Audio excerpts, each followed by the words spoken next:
The Honourable David Parker. Thank you, Mr Speaker. My question is to the Minister of Finance. Can he rule out the partial sale of Air New Zealand proceeding prior to 30 November 2013? Mr Speaker. Honourable Dr Jonathan On behalf of the Minister of Finance. No final decisions around the timing of the reduction in the government's 73% holding in Air New Zealand have been made. Supplementary. Supplementary question, Honourable David. Order. Supplementary questions, the Honourable David Parker. Thank you, Mr Speaker. Why is he so worried of the outcome of the referendum that he's sneakily selling off Air New Zealand as quickly as he can? On behalf of the Minister of Finance. Honourable Dr Jonathan Coleman. We're not worried about the result of the referendum, although we do know it's a waste of $9 million of public money. And actually, we made our commitments in this whole area very public at the 2011 general election. And as was said by Russell Norman, that election was a referendum on the whole mixed ownership model, and actually, National won the election. Supplementary. Supplementary question, the Honourable David Parker. Why then is the government planning to sell off Air New Zealand in blocks to institutions and brokers rather than the so-called Kiwis, mums and dads who he promised at the election would be at the front of the queue? Well, the first thing Honourable Dr Jonathan Coleman. On behalf of the Minister of Finance, the first thing is no decision has been made. The second issue is, look, those shares are already trading on the market. It's fundamentally different from those two IPOs which have progressed so far. So the sales structure is going to be very different. Supplementary question, Tim McIndoe. Thank you, Mr Speaker. What does Air New Zealand tell us about the benefits of the government's mixed ownership program? Mr Speaker. Honourable Dr Jonathan Coleman. On behalf of the Minister of Finance. Air New Zealand is listed on the New Zealand and Australian stock exchanges, and for the last 12 years the government has held a stake in Air New Zealand of around 3/4 of the company. That makes Air New Zealand a very good working example of a mixed ownership company. It also demonstrates the benefits and disciplines of a share market listing. I'd like to thank the former Minister of Finance, Michael Cullen, for leading the way on the mixed ownership model, one of the very few good decisions made by the last Labor government. Supplementary. Supplementary question, the Honourable David Parker. Can the Minister assure the House that Air New Zealand will be at least 85% New Zealand owned after the sell-down process is completed? Honourable Jonathan Well, Coleman. on behalf of the Minister of Finance, look, the first thing to say is no final decisions about Air New Zealand have been made. The second thing is we've always said that in the mixed ownership model, the float of these assets, in this case the sell-down, we are going for 85% Kiwi owned.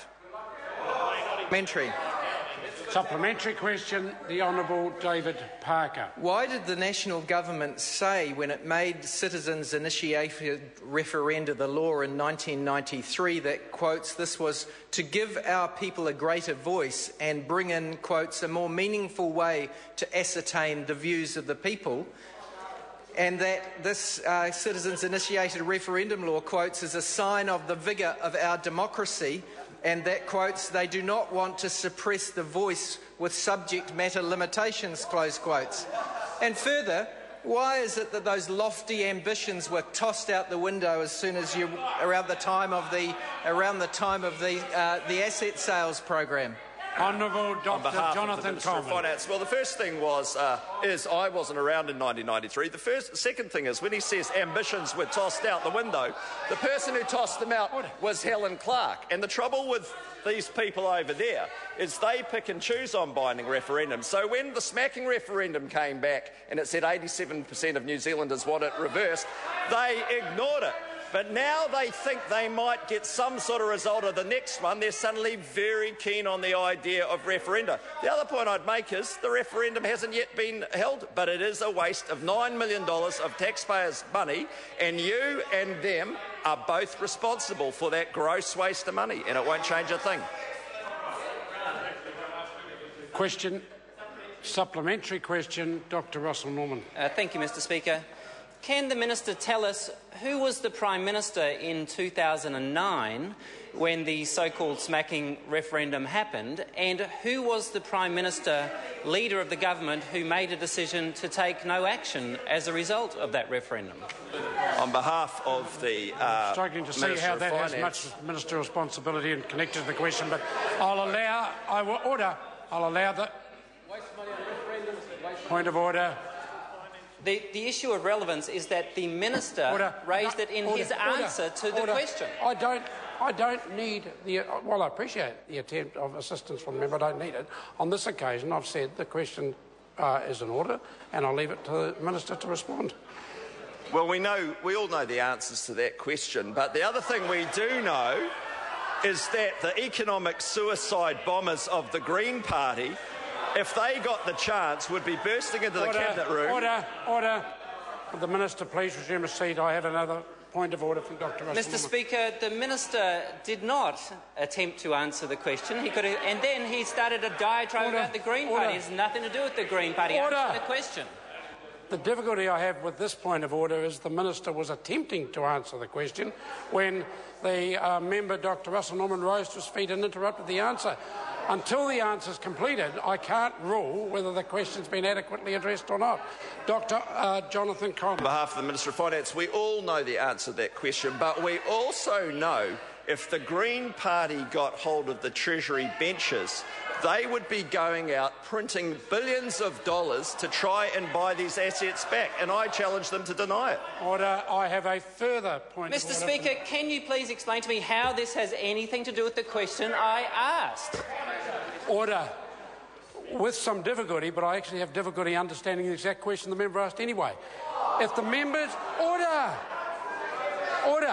The member asked what, without doubt, a political question. He is unhappy with the answer. That is not my business. If the member wants to tease it out further, then the opportunity exists for the member to use further supplementaries. Point of order. The question was completely in order, was allowed by you, reference to the comment that the Minister had made as to who ignored an earlier citizens-initiated referendum, and asked him to confirm which Prime Minister it was. It was a very simple question. It was within order, and it has not been addressed. Order. I have already ruled that the question has been addressed, maybe not to the satisfaction. The question... Order! If the member wants to stay for the balance of question time, I'd be grateful if he would not interject while I'm on my feet. The question has been addressed. I accept it may not be to the satisfaction of either the member who asked the question or to the Honourable David Parker. That is then a matter for teasing out with further supplementary questions. Can I just clarify before I accept this point of order that it is an absolutely fresh point of order from No, you can't clarify that, sir. Well, then the member would... Order. The member will resume his seat. If the member is going to continue to question decisions I make, he leaves me no question but to ask the member to leave the chamber. Now, if it's a fresh point... Order! If it's a fresh point of order, I'm happy to accept it, but I have ruled on that particular matter, and that is final. Point of order in Lees-Galloway. Mr. Speaker, I seek a ruling from you in general terms that is related to this question. If a member asks a minister a factual question that that has an answer that is factual, and the minister knows the answer to that question and can state it with a simple fact, is it a requirement that the minister answers with that fact? Yes. Indeed it is. If a question is answered that's absolutely clear, concise and simple, and it's one that I would expect the Minister to be able to answer, I would then expect the Minister to answer it.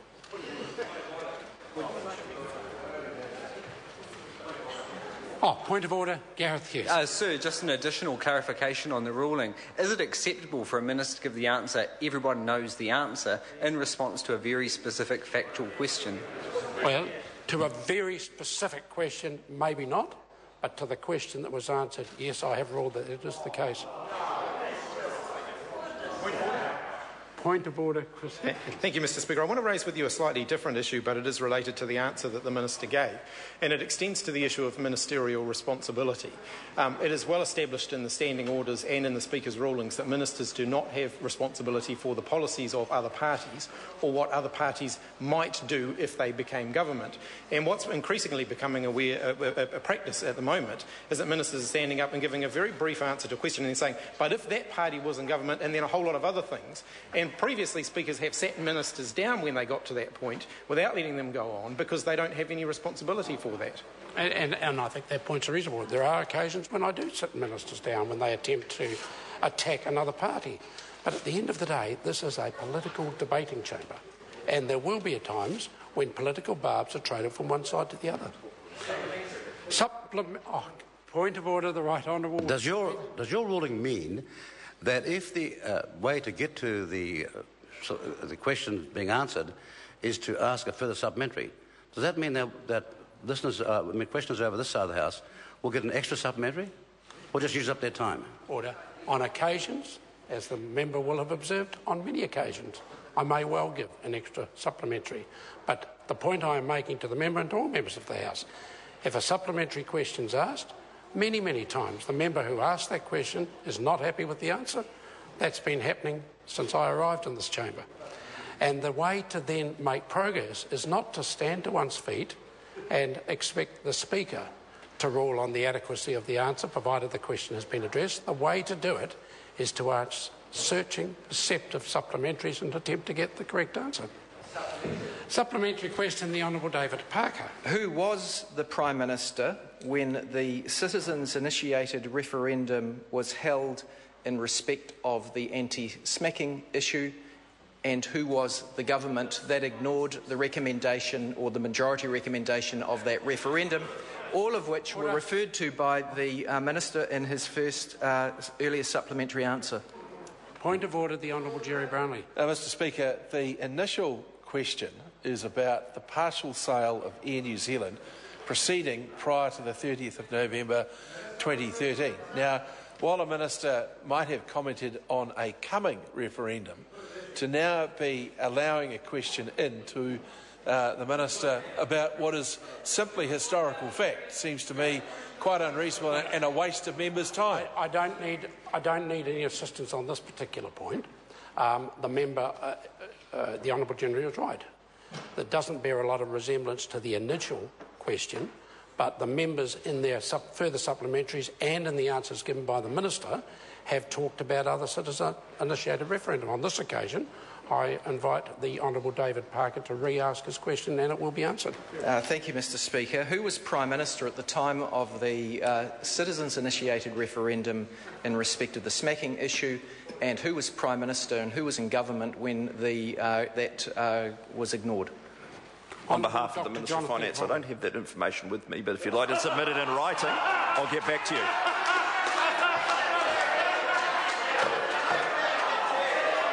Order! Order! Order! Order! Order!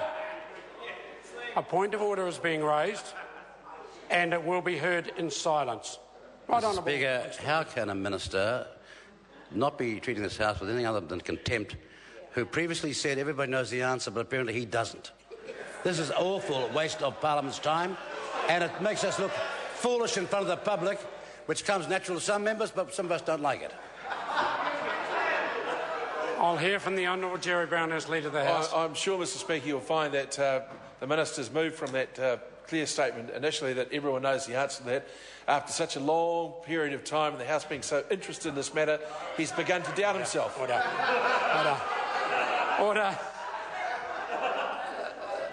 It again, for the benefit of the Right Honourable Winston Peters, it's not for me to judge the adequacy of the answer. It's for the members of this House and the public to judge the adequacy of the answer that was given.